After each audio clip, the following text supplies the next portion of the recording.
Hi guys! So ngayon, nakita niyo ba kung ano yung nasa harapan ko?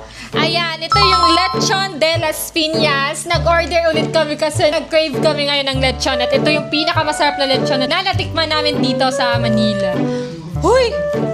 Kanina ka pa kain ng kain dyan. Inubos mo na, wala ng balat. Meron pa, ito sa'yo. Ano? Pasensya na kayo guys kung ito na lang yung natira sa lechon. Kasi pag gising ko, kinain na pala nila. Sorry na, lamig ang doon.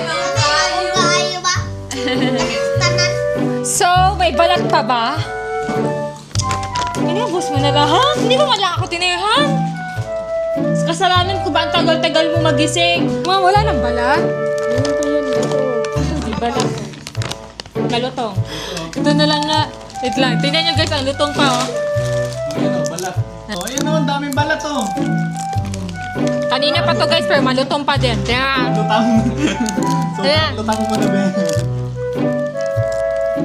Ayan guys, so ang daming ano sa loob.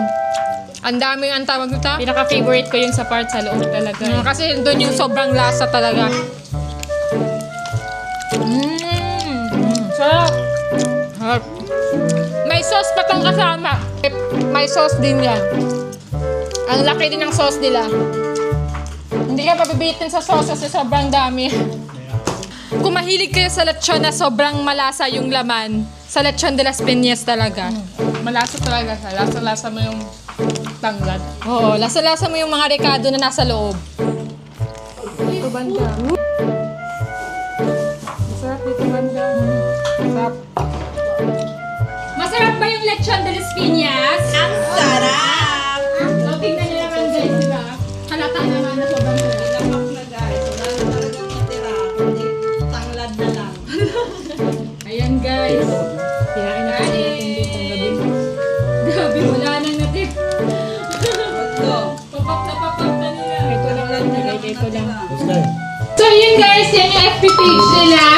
At yan yung contact number para ma-message nyo sila if gusto nyo mag-order. Bal, kain bal. Saan yung boses?